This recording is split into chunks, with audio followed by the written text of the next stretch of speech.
فاسألوا الذكر إن كنتم لا تعلمون۔ تو اے لوگو علم والوں سے پوچھو اگر تمہیں علم نہ ہو۔ الحمدللہ رب العالمین والصلاة والسلام علی سید المرسلین، اما بعد فاعوذ باللہ من الشیطان الرجیم، بسم اللہ الرحمن الرحیم۔ الصلاة والسلام علیک یا رسول اللہ، الصلاة والسلام علیک یا حبیب اللہ، الصلاة والسلام علیک یا نبی اللہ، وعلی آلک واصحابک یا نور اللہ۔ میٹھے میٹھے اسلامی بھائیوں اور مدنی چینل کے ناظرین، مدنی چینل کے سلسلے دارالافتاء اہل سنت کے ساتھ ایک مرتبہ پھر حاضر ہیں۔ نبی کریم صلی اللہ تعالی علیہ وآلہ وسلم نے ارشاد فرمایا، مجھ پر درود پاک کی کثرت کرو، بے شک تمہارا مجھ پر درود پاک پڑھنا تمہارے لیے مغفرت ہے۔ صلو علی الحبیب صلی اللہ تعالی علی محمد صلی اللہ تعالی علیہ وآلہ وسلم۔ دارالافتاء اہل سنت کے عالم دین ہمارے ساتھ موجود ہیں۔ کالز سے اپنے سلسلے کا آغاز کرتے ہیں۔ صلو علی الحبیب صلی اللہ تعالی علی محمد۔ جناب میرا نام تنویر ہے، میں کراچی سے بات کر رہا ہوں۔ میرا سوال یہ ہے کہ میری والد کا انتقال ہو تو جو میرے کو شادی میں میری بیوی کو زیور دیا گیا تھا وہ زیور انہوں نے لے لیا تھا، اب جبکہ وہ زیور ابھی بھی میری بہن اور میرے بھائی کے پاس، کیا اس کی زکوٰۃ میرے پر فرض ہے؟ ٹھیک ہے، دوسری کال سنائیے۔ میرا سوال یہ ہے کہ نماز میں سلوار کا فولڈ کرنا کیسا ہے؟ انشاءاللہ اس کی بھی ضرور رہنمائی فرماتے ہیں۔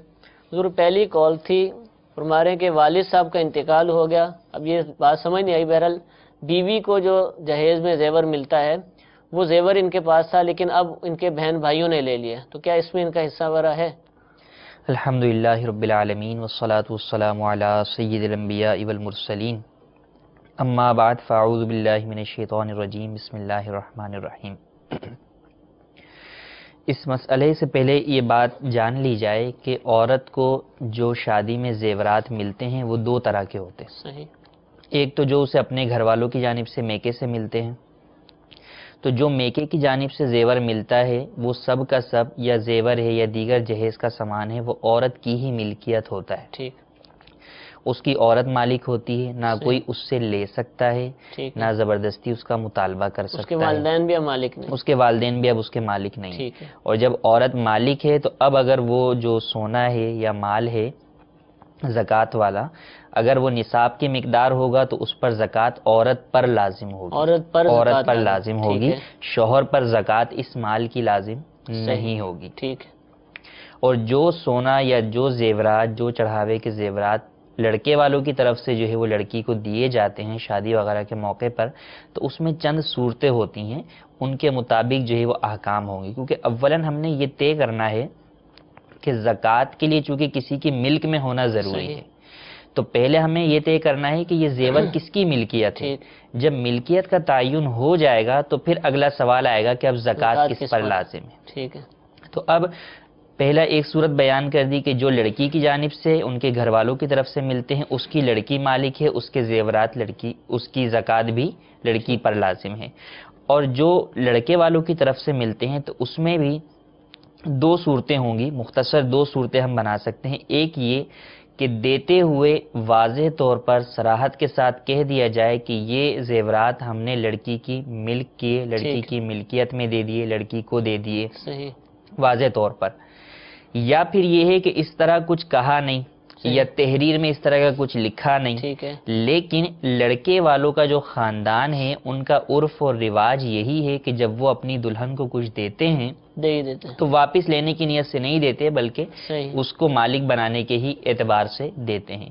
تو ان دونوں صورتوں کے اندر بھی اس زیورات کی مالک وہ عورت کہلائے گی، وہ لڑکی کہلائے گی اور اس پر اس کی زکوٰۃ لازم ہوگی۔ صحیح، اور دوسری صورت اس کی یہ ہوگی کہ لڑکے والے دیتے وقت یہ کہہ دیں کہ ہم یہ استعمال کے لیے دیتے ہیں، ٹھیک ہے، آپ کو اس کا مالک نہیں کرتے، صحیح، یا یہ کہ وہ صراحتاً اس طرح تو نہیں کہتے، لیکن ان کے ہاں خاندان اور عرف ان کا رواج یہ ہے ان کے خاندان کے، وہ لڑکی کو استعمال کے لیے دیتے ہیں. ٹھیک ہے، جیسے جو ہے وہ ساس سسر نے اپنی ایک بہو کو دیتے ہیں، پھر دوسرے بیٹے کی شادی کرتے ہیں تو اس سے لے دوسری کو کر دے جو ہے وہ دے دیتے ہیں. تو یہ ایک ان کے درمیان رواج ہوتا ہے. ٹھیک اور ہے. عموماً اگر دونوں برادریاں یعنی شادی جو ہے وہ ایک ہی برادری میں ہوئی ہو تو ایک دوسرے کا رواج پتہ بھی ہوتا ٹھیک ہے. ہے، اور اگر علیحدہ علیحدہ ہو تو اس صورت کے اندر جو پرانے بوڑھے بزرگ ہوتے ہیں ان کے ذریعے پتہ یہ بات چل جاتی ہے کہ جو ہے وہ یہ ان کا عرف یا رواج خاندان کا کیا ہے. ٹھیک ہے، تو اگر یہ دوسری صورت ہو تو اس صورت کے اندر اس کی لڑکی جو ہے وہ مالک نہیں ہوگی. ٹھیک ہے، اب اس کا کون مالک ہوگا؟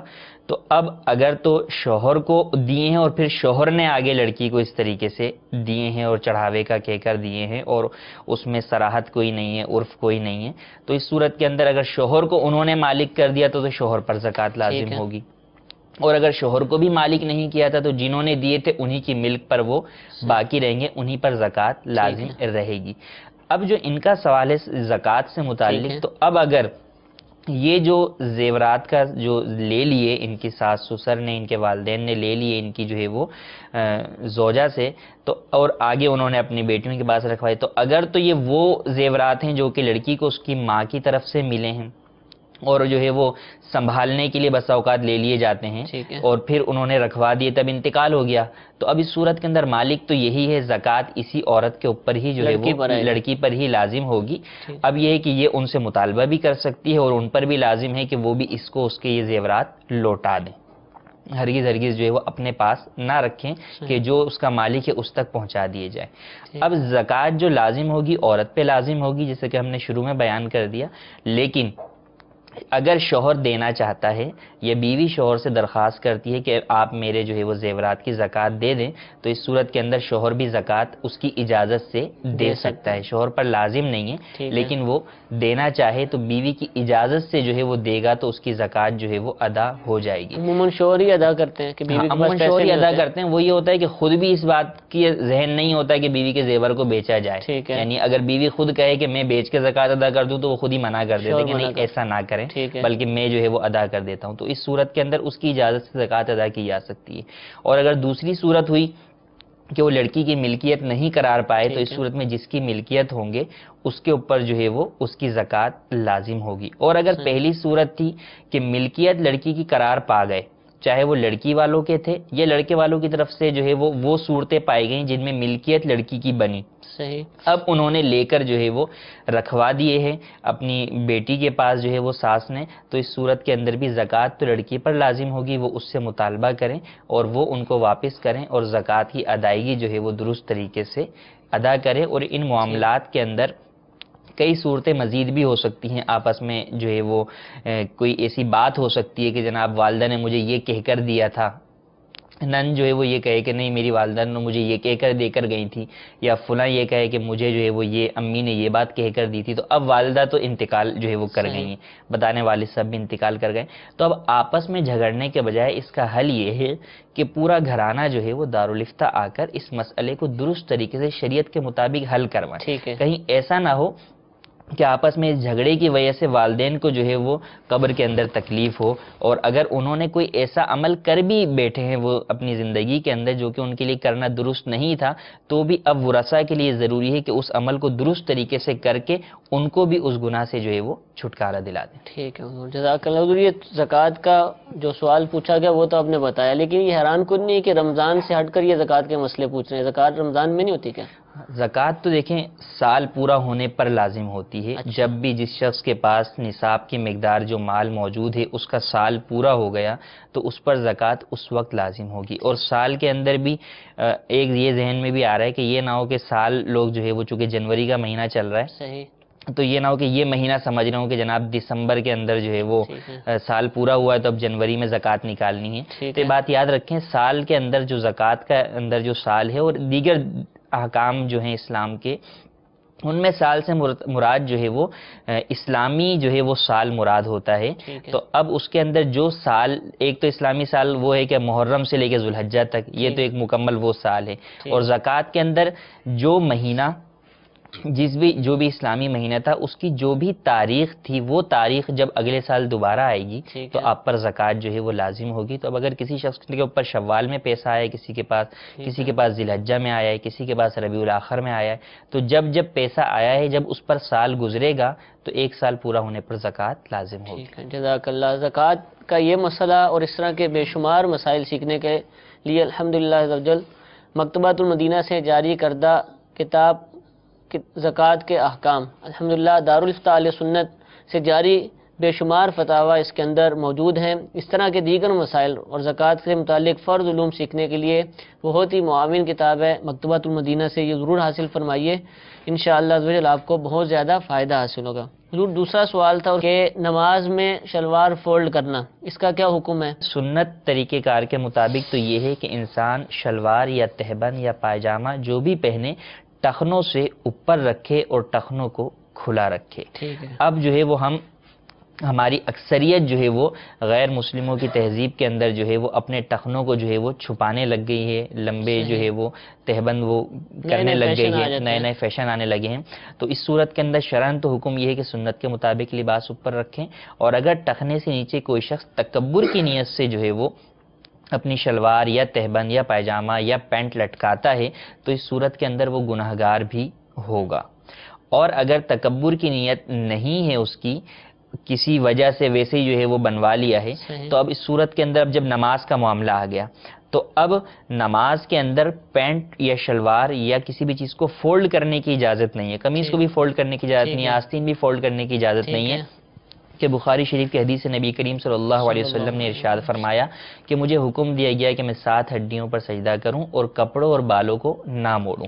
تو کپڑے بھی موڑنا جائز نہیں ہے، اور بالوں کی بھی لوگ چٹیا مرد جو ہے وہ بنا لیتے ہیں، اس کی بھی شرعاً اجازت نہیں ہے. تو اب معاملہ آ گیا کہ سنت یہ ہے کہ ٹخنوں سے اوپر جو ہے وہ آپ اپنے پائچے رکھیں، شلوار کے یا تہبند کے یا پینٹ کے. اور سنت کے مطابق یہاں یہ حکم، اور اب شلوار ہے لمبی اور نماز کے اندر کپڑے فولڈ کرنا بھی مکروہ ہے، تو اب کیا کیا جائے؟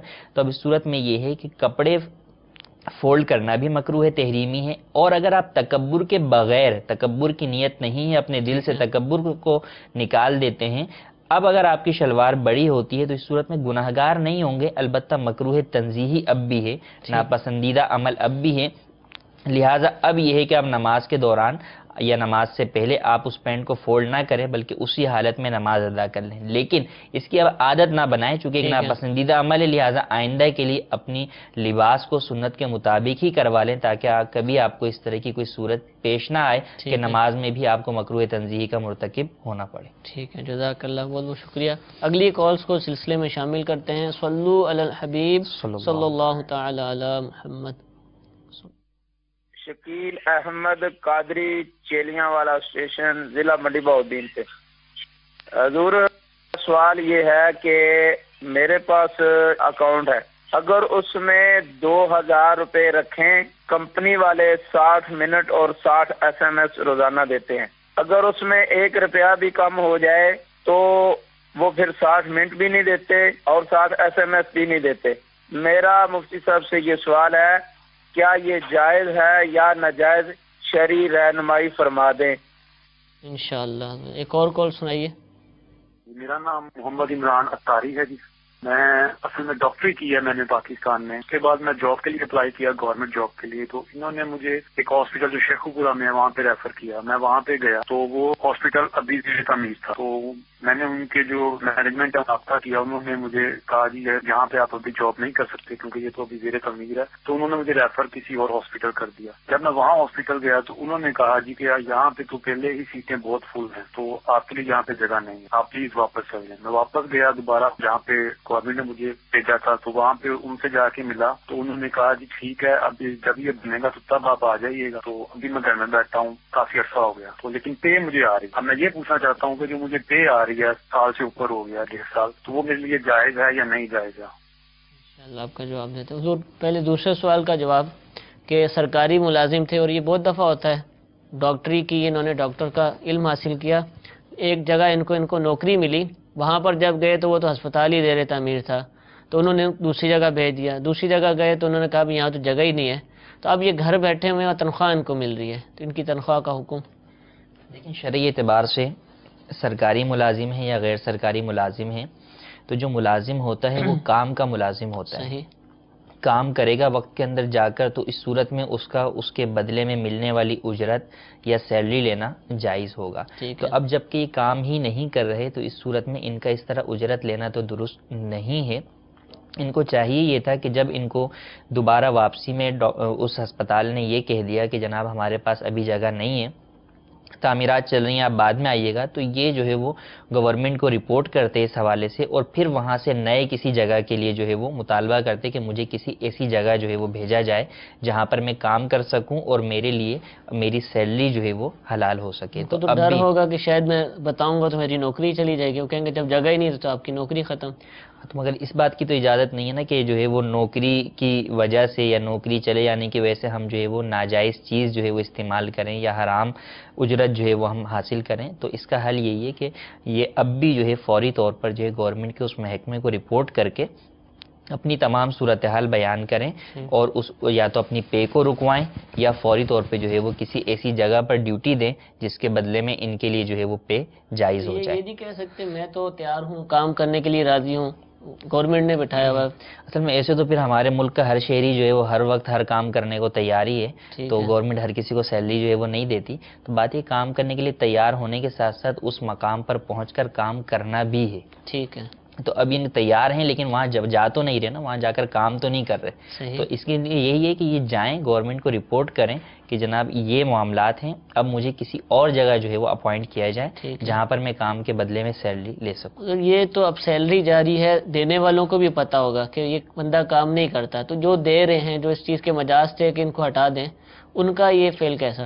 ہاں، اب اس میں یہ ہے کہ اب دونوں صورتیں ہو سکتی ہیں۔ ایک یہ کہ جس ہاسپٹل کو جو ہے وہ انہوں نے وہ جس کی طرف بھیجا گیا ہے، اب اس ہاسپٹل کی طرف سے اگر یہ چیز چھپائی جا رہی ہے کہ یہ شخص جو ہے وہ ہمارے پاس کام کر رہے ہیں، تو اس صورت کے اندر دینے والوں کو اگر اصل صورتحال کا علم نہیں ہے تو یہ ہاسپٹل والے جو ہے یہ گناہ گار ہوں گے، اور اگر ہاسپٹل والوں نے درست رپورٹ کر دی اور پھر بھی دینے والے دے رہے ہیں تو لازمی سی بات ہے پھر وہ بھی گناہ گار ہیں، کیونکہ یہ جو گورنمنٹ کا جو بھی پیسہ ہے سب جو ہے وہ لوگوں کا ہی پیسہ ہے، اس کو درست مقام پر ہی لگانا یہ گورنمنٹ پر، حکومت پر لازم ہے۔ ٹھیک ہے، جزاک اللہ حضور۔ دوسرا سوال موبائل کمپنی کے حوالے سے ہے کہ ایک اکاؤنٹ ہے کہ جس میں 2000 روپے رکھے جائیں، تو کمپنی کی طرف سے روزانہ موبائل کے 60 منٹ اور 60 SMS فری ملتے ہیں، اگر 1 روپیہ بھی کم ہو جائے تو پھر کچھ بھی نہیں ملتا۔ تو یہ اکاؤنٹ کھلوانا، اس میں رقم رکھنا، پھر اس پر جو منٹس ملیں ان کا استعمال، SMS کا استعمال، اس کے بارے میں کچھ ارشاد فرمائیں۔ دیکھیں، اکاؤنٹ کے اندر جو بھی آپ پیسہ جمع کراتے ہیں، چاہے وہ بینک اکاؤنٹ ہے یا کسی موبائل کمپنی کے اس طرح کے جو اکاؤنٹس ہیں، اس طرح کے جو اکاؤنٹس ہیں، تو رقم جو آپ کی اکاؤنٹس میں ہوتی ہے وہ قرض کی حیثیت رکھتی ہے۔ یہ قرض ہے؟ قرض ہے، کیونکہ کمپنی جب آپ مانگیں گے کمپنی آپ کو آپ کی پوری رقم واپس کر دے گی۔ ٹھیک ہے، بینک میں بھی واپس کر دے گی، اس اکاؤنٹ میں بھی یہی صورتحال ہے کہ جب آپ 2000 روپے مانگیں گے وہ آپ کو آپ کے 2000 روپے دے دیں گے۔ ٹھیک ہے، تو جب بھی آپ رقم اس طور پر کسی کو دیں، کوئی مال اس طور پر دیں کہ جب میں مانگوں گا آپ مجھے واپس کر دیں گے اور پوری کی پوری واپس کریں گے، تو یہ قرض کی حیثیت اگرچہ رکھتی قرض ہے۔ کا نام نہیں لیا، اگرچہ بظاہر قرض کا کمپنی نام نہ کہتی بھی لیں۔ نہیں کہ مجھے جی۔ قرض دیں۔ تو اصل یہی ہے کہ وہ پیچھے عقد دیکھا جاتا ہے کہ شرعی شرعی طور پر۔ اعتبار سے وہ چیز کیا بن رہی ہے۔ ٹھیک ہے، اب جیسے خرید و فروخت کو شریعت میں جو ہے وہ بے کہتے ہیں، ٹھیک تو ہے، اب بے ہمارے یہاں مشہور نہیں ہے، اب ہمارے یہاں جو ہے وہ ٹریڈنگ ہے اور دوسرے ورڈ ہو گئے، ٹھیک تو اب ہے، وہ ورڈنگ کی چینجنگ کی وجہ سے جو ہے وہ کوئی بھی اصل حکم میں تبدیلی نہیں ٹھیک ہوگی، ہے، وہ بے ہی رہے گی۔ صحیح ہے، اجارے کو آپ ہائرنگ کہتے ہیں، کرایہ کہتے ہیں، ٹھیک تو اب ہے، عربی لفظ اجارہ ہے، تو اب اجارے کی جگہ الفاظ چینج ہو جائے تو اس سے کوئی مسئلے میں تبدیلی نہیں آئے گی، ٹھیک ہے، احکام وہی رہیں گے۔ اصل اس کا جو اسٹرکچر جس کو آپ کہتے ہیں ٹھیک وہ ہے، دیکھا جائے گا کہ اس کی شرعی اعتبار سے کیا جو ہے وہ بن رہی ہے، حیثیت بن رہی ہے۔ تو اب یہاں پر بھی یہی ہے کہ یہ رقم آپ کی قرض ہے ان کے پاس۔ ٹھیک۔ اچھا، عام بینکوں میں بھی جو ہم رقم دیتے ہیں وہ بھی جی، قرض؟ عام بینکوں میں بھی رقم دیتے ہیں، قرض ہیں۔ جبھی بینک میں ہم آپ کو کیا کہتے ہیں کہ آپ ایسے اکاؤنٹ کے اندر رقم رکھوائیں کہ جس میں آپ کو کوئی بھی اضافہ اس کے اوپر نہ کرنٹ ملے۔ اکاؤنٹ جیسے ہوتا ہے۔ Current account. ٹھیک ہے، تو اب اگر جو ہے وہ اضافہ ملے گا اس کے اوپر تو وہ سود ہو جائے گا کہ قرض کے اوپر نفع مل رہا ہے اور قرض کے اوپر نفع سود ہے، حدیث ٹھیک ہے۔ مبارک اور ہے۔ بلکہ بینک میں اس کو کہتے بھی سود ہے۔ جی، شرح بینک میں اس سود کو اور- کہتے بھی سود ہے، انٹرسٹ کہتے ہیں یا جو ہے ٹھیک وہ ہے۔ سود کہتے ہیں۔ اب یہاں پر بات یہ ہے کہ یہ جو جس اکاؤنٹ کی بات کر رہے ہیں ہماری معلومات کے مطابق اس اکاؤنٹ کی مطلق اس طرح نہیں ہے، یہ جس ٹھیک۔ طرح یہ بتا رہے ہیں، بلکہ اس میں یہ شرط ہے کہ یہ اکاؤنٹ کھلواتے ہیں اور اس اکاؤنٹ کی ایک وہ اسکیم ہے بیمہ۔ تو جب اس اکاؤنٹ کو کھلوا کر اس بیمے کو لیتے ہیں، اس بیمے کی یعنی وہ جو ہے وہ ممبرشپ حاصل کرتے ہیں، ٹھیک ہے، تو پھر یہ سہولت ملتی ہے. اچھا، اور اس بیمے میں یہ ہوتا ہے کہ آپ جو ہے وہ اتنی رقم جو ہے وہ اکاؤنٹ کے اندر رکھیں گے ہمارے، تو اس صورت کے اندر جو ہے وہ اگر اس دوران جس دوران آپ کی رقم رکھی ہوئی ہے، آپ کا اگر حادثاتی طور پر انتقال ہو گیا تو اتنی کمپنی آپ کو پیسے دے گی، ٹھیک، طبعی طور پر ہوگا تو اس صورت میں جو ہے وہ اتنی دے گی. تو یہ بیمہ ہے، اور بیمہ جو ہے وہ حرام ہے کہ ٹھیک. سود کا جو ہے وہ جوئے کا مجموعہ ہے. یہاں پر جوئے کی صورت تو اگرچہ نہیں پائی جاتی کہ رقم ضائع ہونے کا تو اندیشہ نہیں ہے، لیکن جو رقم اضافی ملتی ہے وہ چونکہ یہ ساری رقم قرض ہے تو قرض کے اوپر جو بھی نفع ملتا ہے وہ سود ہوتا ہے. ٹھیک ہے، اور جو نفع، چونکہ حدیث میں ہے نفع کی بات ہے کہ ہر وہ قرض جو کہ نفع لائے وہ سود ہے. ٹھیک ہے، نفع کا مال ہونا بھی جو ہے وہ یعنی مادی مال ہونا ضروری نہیں ہے کہ پیسے میں ہی ملے، چونکہ منٹس جو ہیں، ایس ایم ایس جو ہیں، یہ ایک سروسز ہیں صحیح ہے. اور یہ ایک طریقے کی منفعت ہے کہ آپ ٹھیک. اس سے ایک نفع اٹھاتے ہیں، ٹھیک اس ہے. کے ذریعے سے آپ بات کر سکتے ہیں، اپنا پیغام پہنچا سکتے ہیں.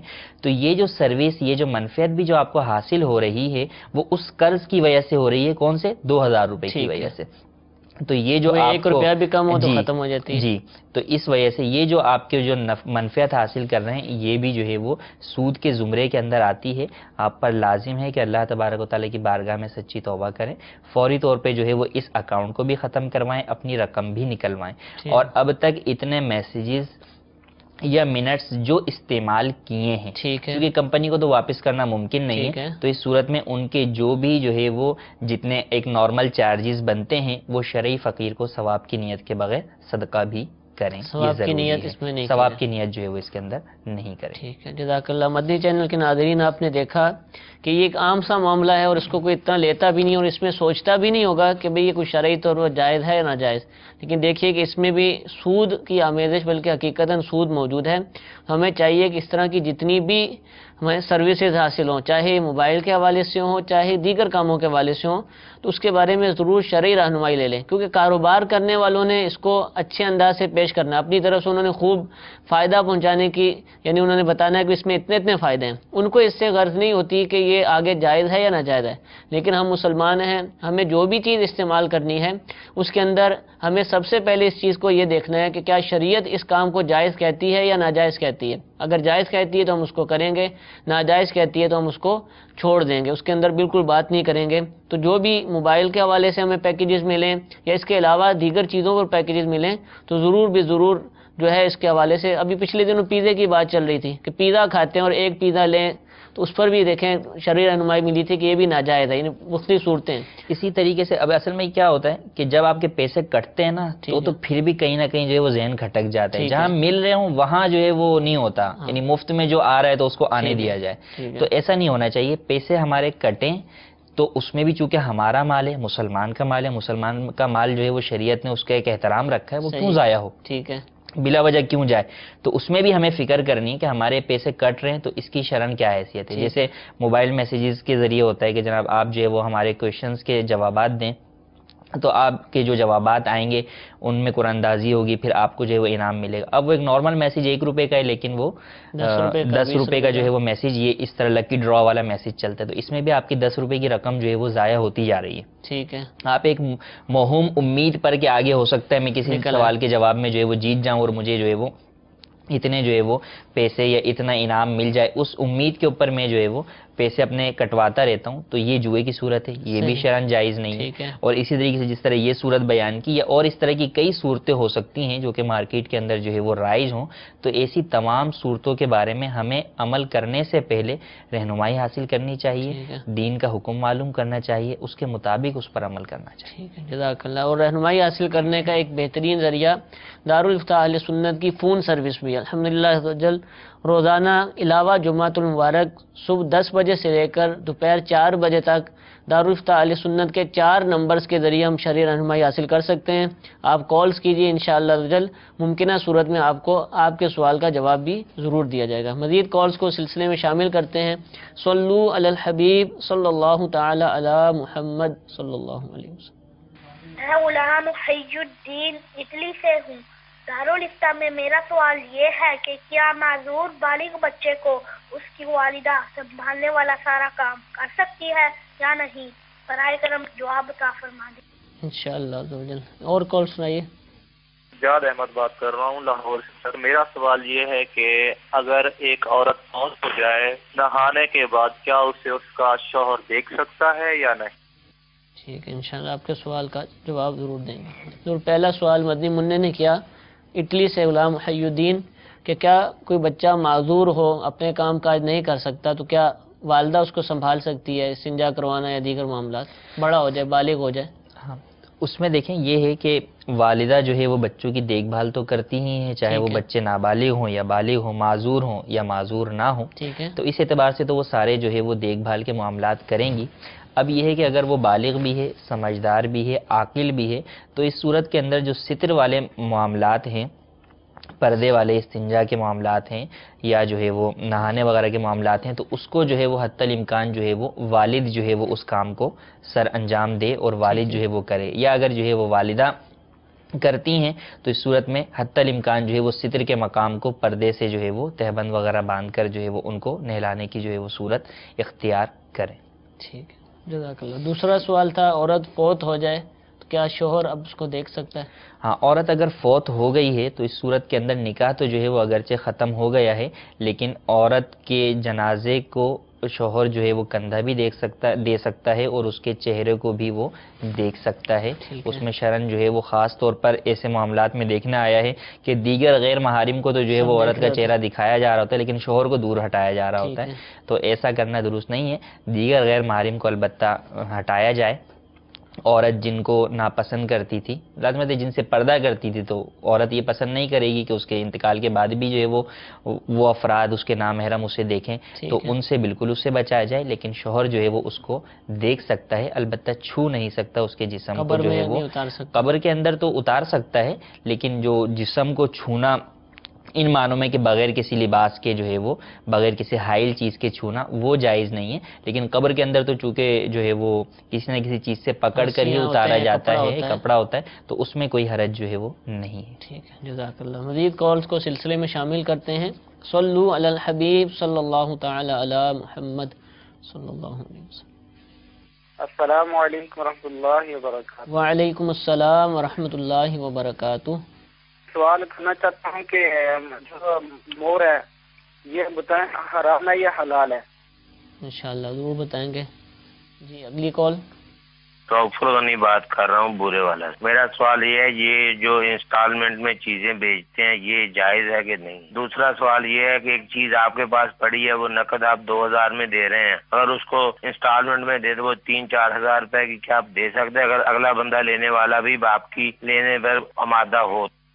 انشاءاللہ ضرور آپ کی کال کا جواب دیں گے۔ ضرور پہلا سوال تھا مور حرام ہے یا حلال؟ مور کھا سکتے ہیں؟ مور کھانا تو حلال ہے، جبکہ ذبح شرعی طریقے سے جو ہے وہ ذبح کر لیا جائے تو اس کا کھانا جو ہے وہ حلال ہے۔ یہ عموماً شاید لوگوں میں مشہور ہے کہ شاید مور حرام ہے، تو ایسا نہیں ہے، مور کھانا جو ہے وہ حلال ہے، اس میں شرعاً کوئی قباحت نہیں ہے جبکہ درست طریقے سے ذبح کر لیا جائے۔ ٹھیک ہے۔ دوسرا سوال تھا انسٹالمنٹ پر چیزیں خریدنا، یہ کیسا ہے؟ اور نقد اور ادھار پر قیمت میں اگر فرق کر دیا جائے تو اس کے حوالے سے کیا حکم؟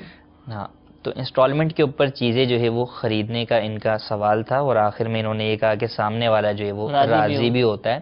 تو دیکھیں اصل یہ ہے کہ ان تمام معاملات میں رضامندی تو ہر جو ہے وہ خرید و فروخت کے اندر ضروری ہے کہ بغیر رضامندی کے خرید و فروخت ہی نہیں ہوگی، لیکن اگر رضامندی کسی ناجائز چیز پر ہے جس کو شریعت حرام کہتی ہے، اس کے اوپر آپس میں دو افراد راضی ہو جائیں گے تو ان کی رضامندی اس چیز کو حلال نہیں کر دے گی۔ سود میں راضی ہو جائیں، ہاں، سود کے لوگ لیتے ہی ہیں، جوا بھی اپنی رضامندی سے کھیل ہی رہے ہوتے ہیں، سارے کام کر رہے ہوتے ہیں، تو وہاں پہ رضامندی کارگر نہیں ہوتی۔ ہاں، جہاں شریعت اس چیز کو جائز کرے گی تو وہاں وہ سودا آگے ہو گئی جبکہ رضامندی ہو، بغیر رضامندی کے وہ سودا شریعت بھی حرام کر دے گی۔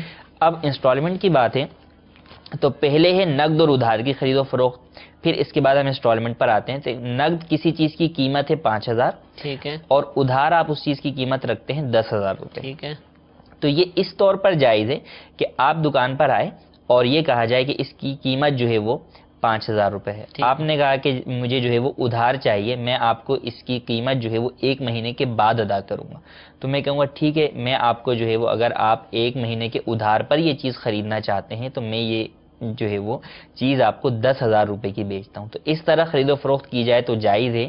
نقد کے ریٹ میں کم ہونا اور ادھار کے ریٹ زیادہ ہونا اس میں شرعن کوئی حرج نہیں. ٹھیک ہے. لیکن اگر یہ ہو کہ میں یہ کہوں یہ چیز 5,000 روپے کی ہے، آپ یہ کہتے ہیں میں 1 مہینے بعد اس کی قیمت دوں گا، تو میں اب یہ کہوں کہ چیز کی قیمت 5,000 ہی ہے، چونکہ آپ لیٹ پیمنٹ کریں گے اس لیے آپ 1,000 روپے لیٹ پیمنٹ کے بدلے میں دیں گے. ٹھیک ہے. یہ درست نہیں ہے ٹھیک ہے. کہ یہاں پر اب جو 1,000 روپے آ رہے ہیں وہ ایک وقت کے مقابلے میں آ رہے ہیں، لیٹ پیمنٹ کے مقابلے میں گویا جرمانے ٹائپ کی جو ہے وہ چیز جو ہے وہ بن رہی ہے. لیکن اگر اس چیز کی قیمت ہی آپ 10,000 طے کر لیں، 4,000 طے کر لیں، 6,000 کر لیں اور اس کو ادھار خرید لیں اور خریدتے وقت طے کر لیں کہ یہ نقد ہے یا ادھار ہے، تو اس صورت میں شرعن کوئی بھی قباحت نہیں ہے. صرف الفاظ کا ہیر پھیر ہے، الفاظ کا ہیر پھیر ہے، لیکن اصل مفہوم اور مقصود کو بھی سمجھا جائے.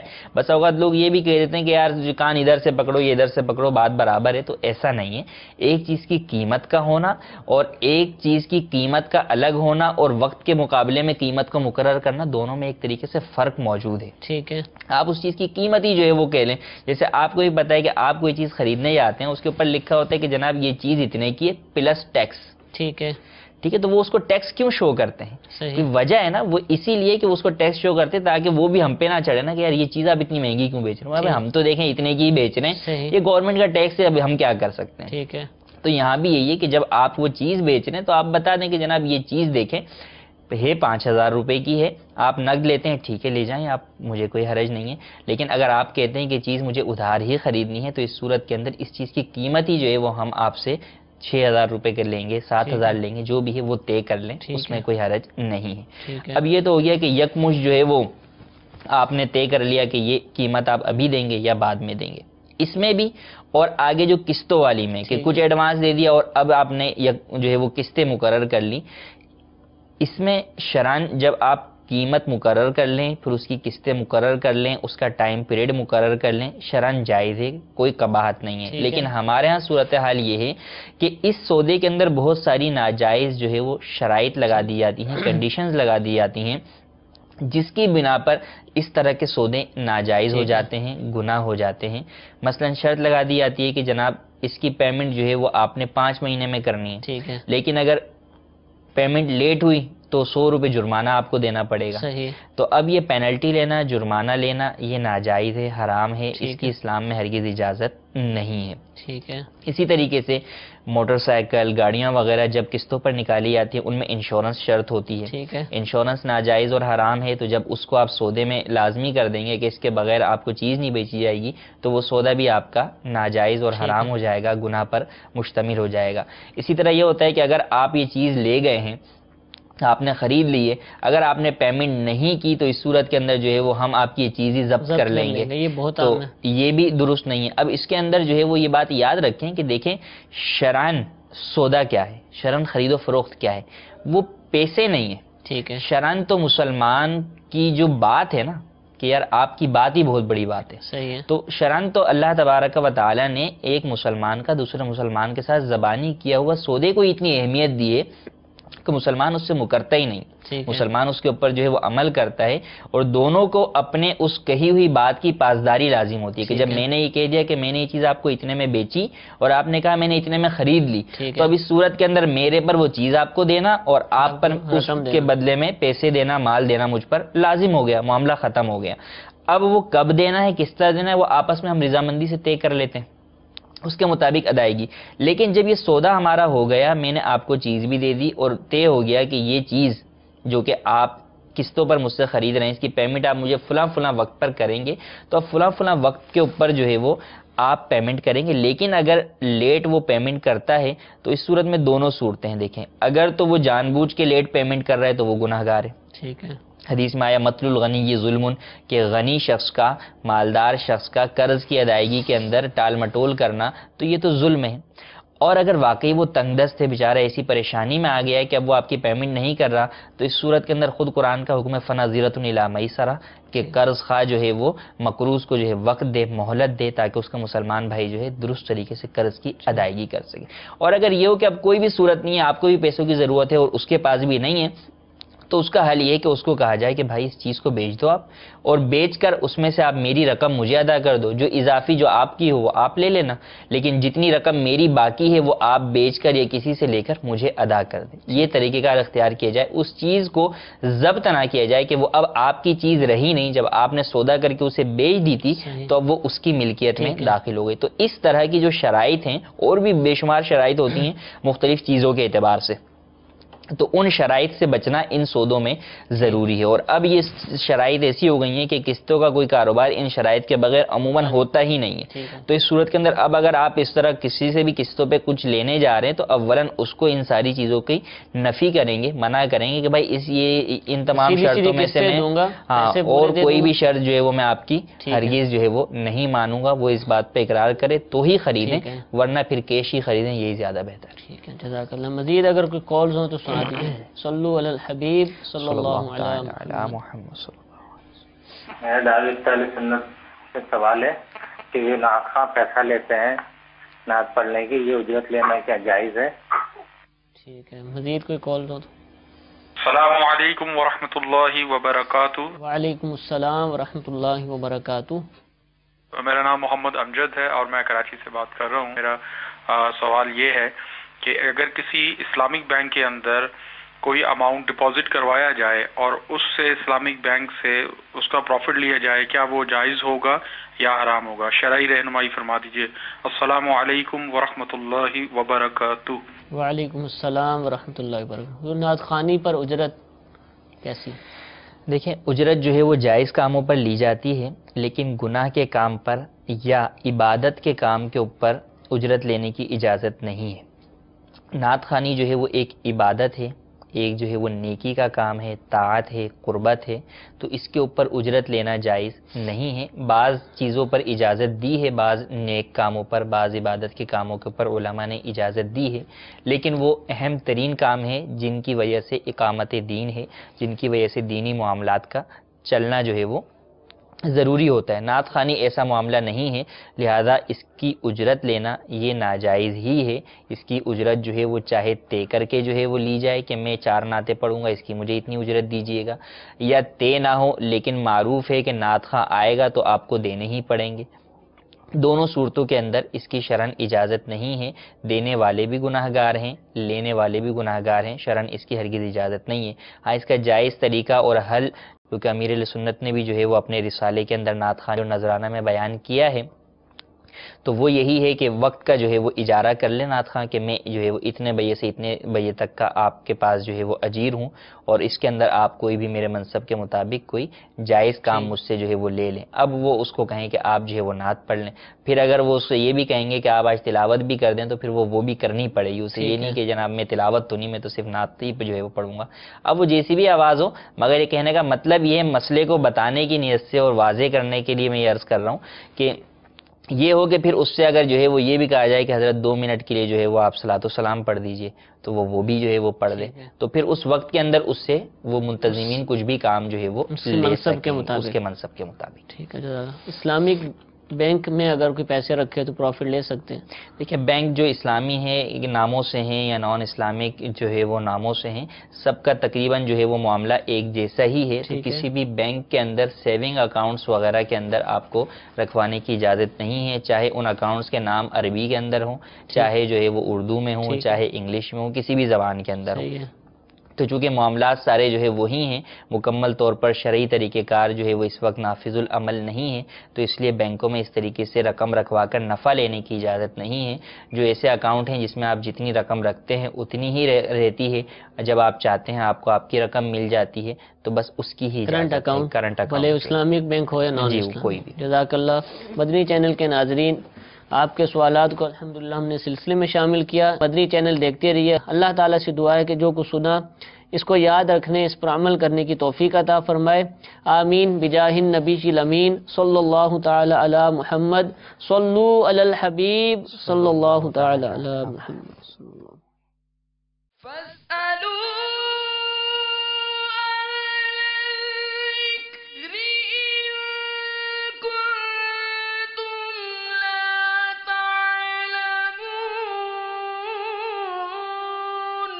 تو اے لوگو علم والوں سے پوچھو اگر تمہیں علم نہ ہو۔